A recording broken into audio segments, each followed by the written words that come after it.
Sejam bem-vindos a mais um Advogado do Diabo, a Justiça e os Números. Eu sou a Diana Ramos, diretora do Jornal de Negócios, e o Advogado do Diabo é Luís Miguel Henrique. Olá, Miguel, bem-vindo. Viva. E neste episódio contamos com um convidado especial, o economista António Nogueira Leite, um reputado economista, também colunista do Jornal de Negócios. Seja bem-vindo, António, e obrigada por aceitar este convite para estar Muito aqui obrigado, Diana e Luís Miguel. neste podcast. É uma honra. Muito bem, vamos então olhar para além do óbvio, naquilo que é um tema que é central à economia do país, as reformas estruturais.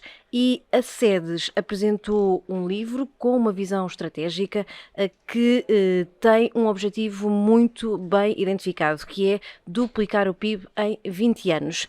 Miguel, este é mais um documento ou é o documento que faltava à discussão sobre o futuro do país?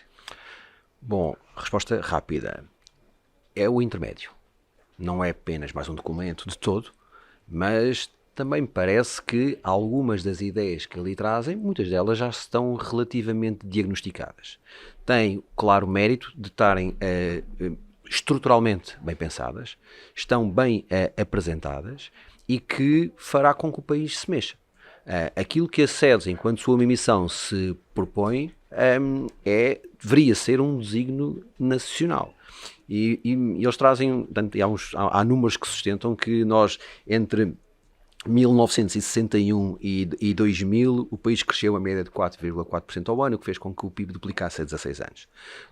Depois de seguida, de 2001 a 2019, o país apenas cresce a 0,7%, o que fez que, se nós mantivermos este ritmo de crescimento, precisamos quase de um século, são 95 anos para fazer o mesmo que se tinha feito em 16 anos. A SEDES propõe medidas que permitam ao país crescer mais ou menos em média de 3,5% ao ano. Para tentar, não nos 16 anos que se conseguiu entre 61 a partir durante esses anos, mas pelo menos que se consiga fazer isso em 20 anos. Perfeitamente execuível. Agora, como muitas das coisas em Portugal, e acho que já o dissemos aqui em episódios anteriores, Portugal e os portugueses não são maus a diagnosticar e a planear. O problema é a implementação. E é sempre a grande dificuldade, e particularmente dos últimos anos. Como implementar? E face àquilo que nós vivemos politicamente, nem sempre os partidos e aquilo que são, digamos, os executivos, independentemente da cor, têm a capacidade de ver para além do óbvio, e é não apenas o caráter mais imediatista, mas aquilo que estruturalmente pensa deve ser importante para o próprio país. O óbvio é aquilo que já está diagnosticado há anos, agora é fazer. António Nogueira Leite, a palavra ambição também é usada logo no título do livro. Ambição para duplicar o PIB em 20 anos. Tem faltado ambição aos políticos em Portugal e aos governantes em Portugal? Ou o próprio livro é um pouco arrojado e ambicioso? Eu acho que tem faltado ambição. Eu lembro que às vezes em Portugal as pessoas criam relações negativas quanto a determinadas palavras que representam coisas positivas. Eu lembro que a certa altura, eu que sou um bocadinho mais velho, era proibido dizer sucesso, porque sucesso estava conotado com uma determinada pessoa enquanto primeiro-ministro, porque ele usava muita palavra, e portanto as pessoas iam à televisão e diziam: irrita-me que falo de sucesso. Ora, sucesso é positivo, todos nós queremos ter sucesso na vida, no sentido amplo, queremos ter sucesso em condições legítimas e em condições em que o esforço de cada um é devidamente retribuído e a contribuição de cada um. Portanto, ambição é uma boa palavra. Portugal precisa de ambição, porque Portugal já teve na sua história económica recente períodos em que revelou ambição. Essa ambição, como dizia há bocadinho o Luís Miguel, em algumas circunstâncias concretizou-se em termos de medidas de política. Basicamente foram questões de abertura da economia, e nós agora temos que ambicionar que, com os ativos que temos e com as circunstâncias em que estamos e que vamos enfrentar, possamos de facto fazer mais do que pura e simplesmente estagnante. Quer dizer, que nós não estamos muito diferentes do que estávamos há 20 anos. Passou uma geração. Temos que ambicionar mais, e nesse sentido estou 100% de acordo. E o contexto é quase único, a maioria absoluta, fundos comunitários, portanto há várias... também temos aqui eventualmente uma recessão na Europa em cima da mesa. Ainda assim, temos condições favoráveis a que haja uma mudança, ou não? Bem, se não temos nestas circunstâncias, não sei como é que temos. O único problema é que temos muitos agentes políticos que têm uma longa carreira política sem fazer grandes mudanças. E, portanto, é ver se existe agora o trigger de ter as condições ideais para o fazer, para desta vez fazer mudanças. E quando eu estou a falar de mudanças, são mudanças perenes, que fiquem. Por exemplo, uma das coisas que eu acho que é muito importante, e falo disso há muitos anos, é aproveitar, e mais insistentemente, desde que se fala do PRR, para além do Portugal 2020 e do Portugal 2030, todos neste momento existem, que é uma verdadeira reforma da administração pública. Eu não estou a falar na discussão filosófica do que é que o Estado deve fazer e não fazer. Eu estou a falar é deixarmos de ter esta noção de que gerir o Estado por uma mera contenção de despesas não tem impacto na qualidade dos serviços. Claro que tem.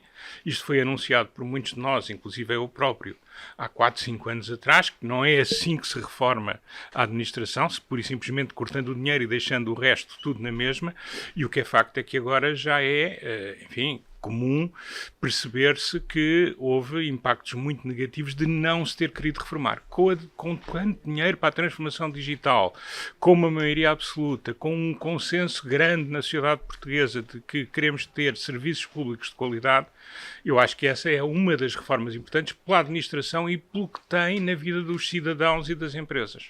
Miguel, este livro aponta também que para se levar a economia àquele crescimento que falávamos de 3,5% em média, 3,5% em média em termos anuais, seria necessário um período de transição e aponta a própria SEDES que exige sacrifícios.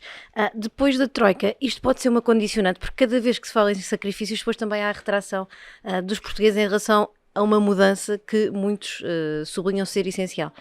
Uma resposta frontal.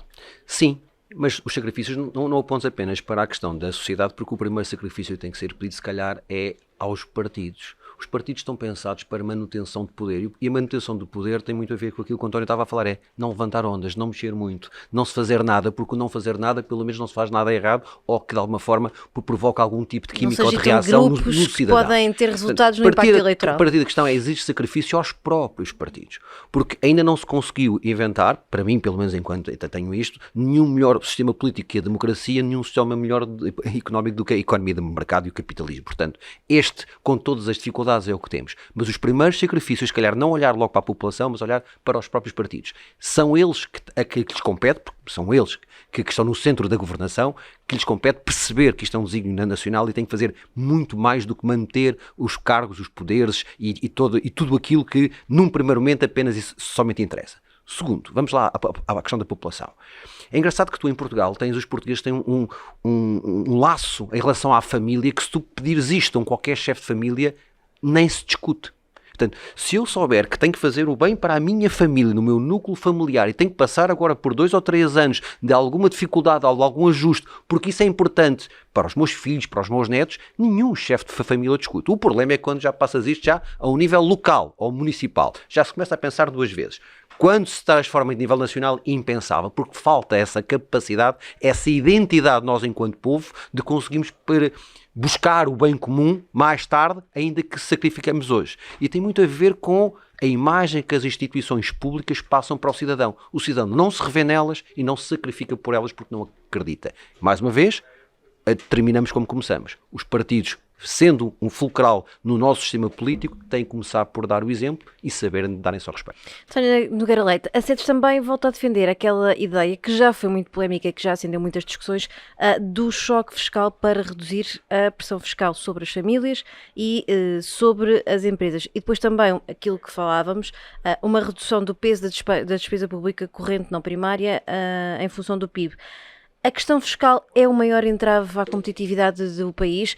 Ou, como dizia o António há pouco, também ter serviços públicos a funcionarem, ter um sistema de justiça bem aliado, também são determinantes, por exemplo, para que empresas se instalem, para que haja uma maior competitividade e uma maior produtividade?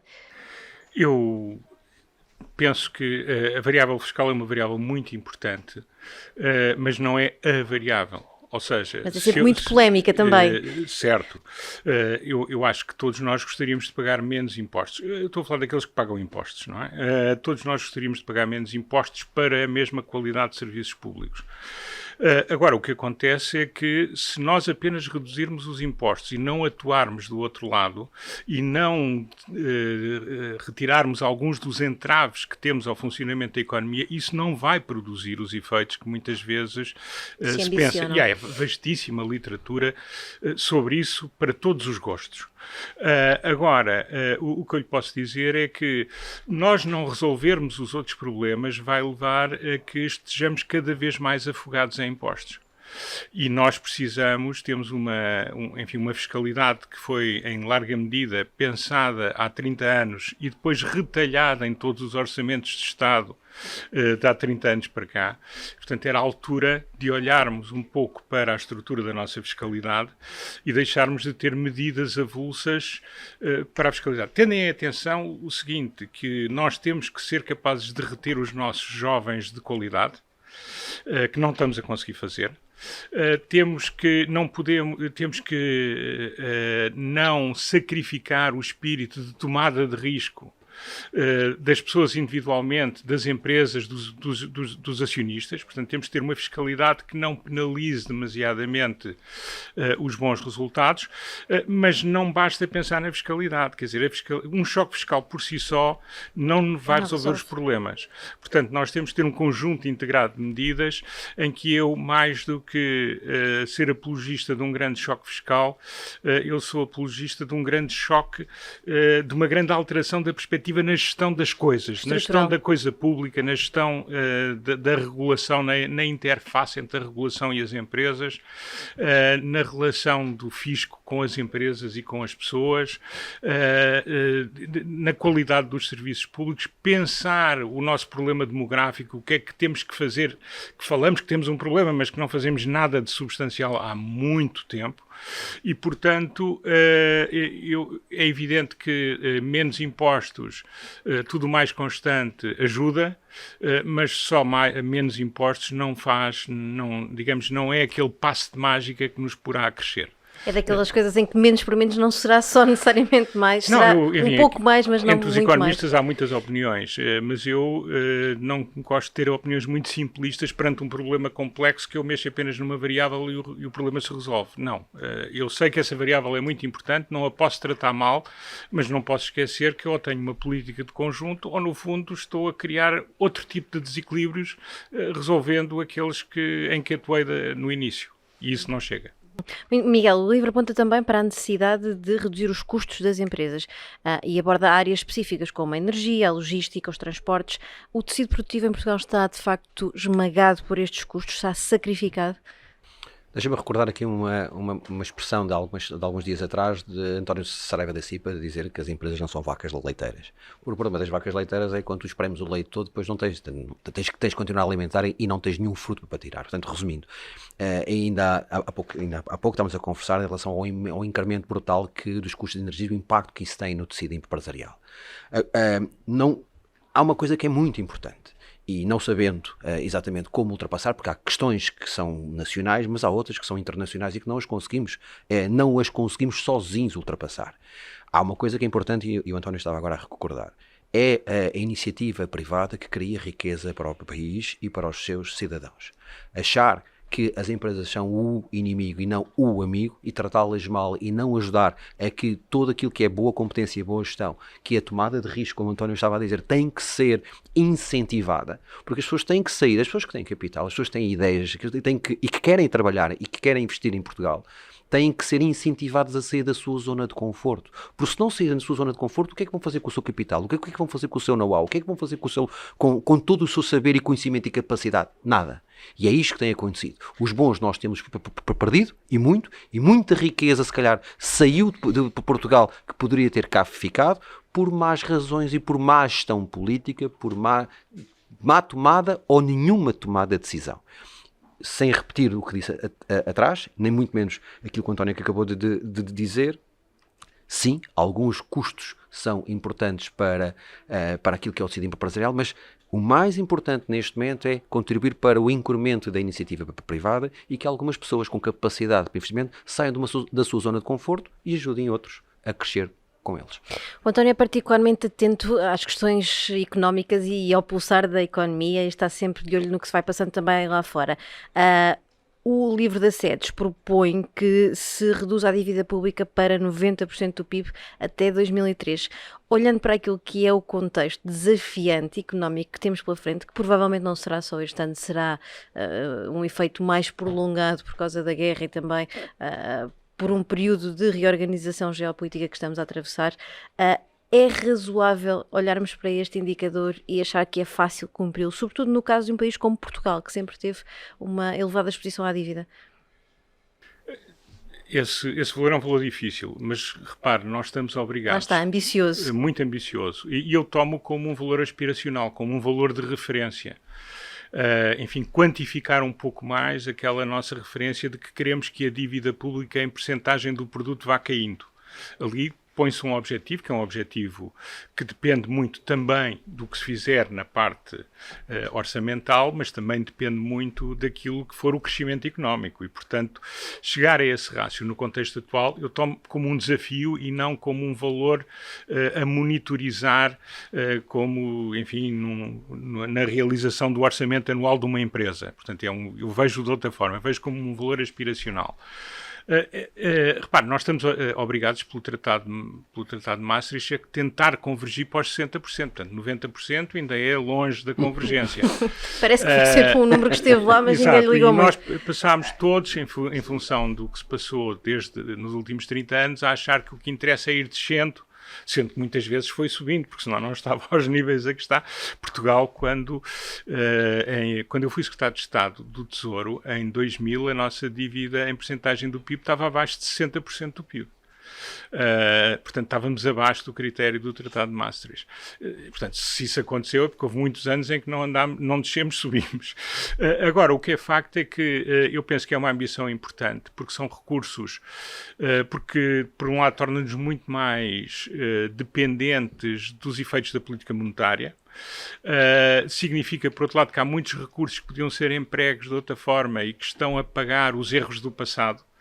E com a demografia, no sentido do decréscimo populacional, como os demógrafos, eu não sou demógrafo, mas como unanimemente, aliás, aí é difícil não haver grande unanimidade, porque são coisas muito mais determinísticas, aponta, é crucial que se consiga fazer nesta altura esse esforço. E, portanto, diria, resumindo, que toma o valor como um valor aspiracional, que é um valor difícil de atingir. Se o atingirmos, acho excepcional. Agora, é um valor indicativo de uma postura de grande rigor em termos de não prejudicar mais os mais novos e os que hão de chegar em função dos desmandos dos mais velhos e dos que já passaram. Dos excessos passados. E, portanto, acho que é saudável pôr objetivos aspiracionais ambiciosos nessa matéria.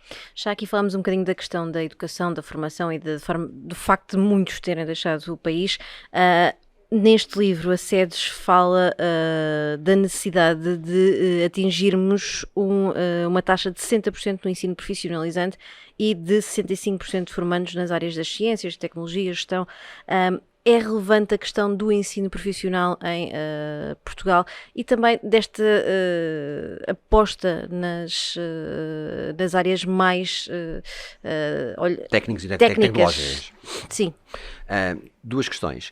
Eu sou muito sensível a tudo que tem a ver com a educação e com a justiça, porque é a educação que te forma a sociedade e que eleva os níveis de ambição e da própria exigência da sociedade civil, e por outro lado a justiça é aquilo que te equilibra, é aquilo que de alguma forma te garante que todos podemos viver e confiar no Estado que se alguém se portar mal se corrige.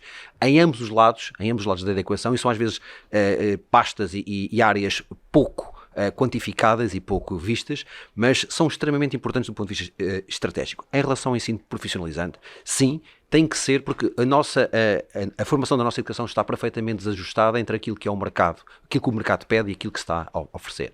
Falamos da geração melhor preparada de sempre, mas ela não está preparada para este Portugal, ela não está preparada para esta economia.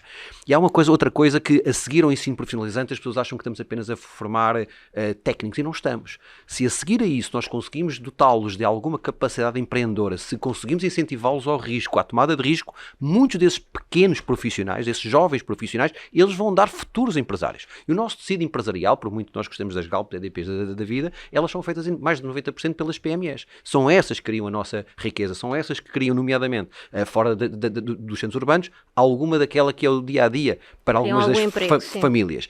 E é importante que isso se consiga também incentivar. Portanto, olhar para o ensino profissionalizante não apenas para satisfazer logo num primeiro momento o mercado de trabalho e as exigências do tecido empresarial, mas no futuro até dotá-los com alguma capacidade empreendedora, dotá-los da capacidade de tomarem risco e a partir daí começarem a criar também eles as suas micro e pequenas empresas. O Miguel falava aqui desta questão de termos uma das gerações, isto tem sido repetido várias vezes, mais bem preparada de sempre.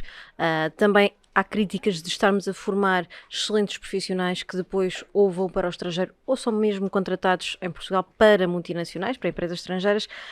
Como é que se trava este fenómeno de os melhores e mais bem qualificados saírem e não acrescentarem valor no país?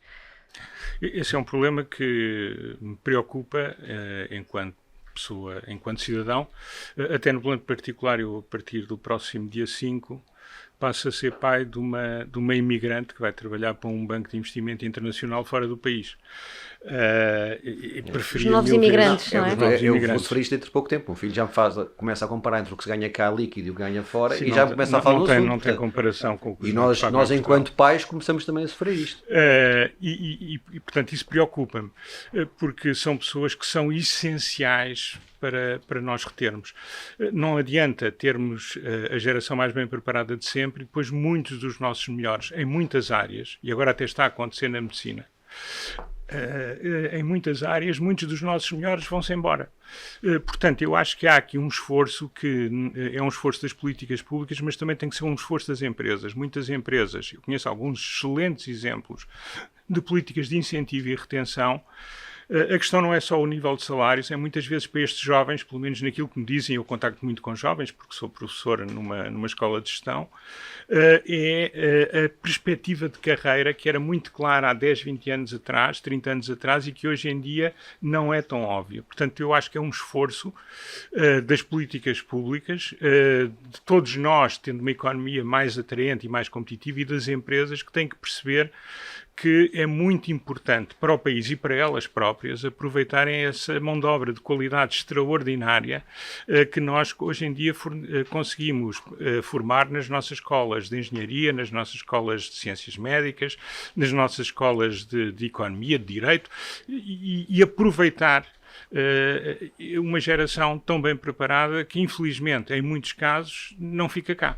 Muito rapidamente e em 15 segundos, porque estamos também a fechar este programa, este videocast, o que é que acham que já abordámos um pouco todas as áreas que o livro elenca como essenciais para mudar do país, mas qual era a medida-chave mais importante ou que mais rapidamente devia ser implementada para que se começasse a caminhar neste processo de duplicar o PIB em 20 anos? Quem se estiver à vontade para começar, esteja à vontade. É muito difícil elencar uma, mas eu acho que era por uma vez cumprir o que se poderia fazer e utilizar a transformação digital para criar uma administração pública do século XXI e não do início do século XX, fim do século XIX, que é o que ainda temos. Não vou respeitar a tua pergunta porque a mais importante para mim não é a mais rápida. A mais importante para mim é mais estrutural e mais importante é mudar a relação como o Estado se relaciona com o cidadão e como o cidadão se relaciona com o Estado. E isto é uma geração, isto é uma cultura, isto é uma filosofia. Não consigo dizer que esta é a mais rápida. Isto é impensável ser rápido. Mas para mim é de todas a mais importante. A mais essencial, claramente.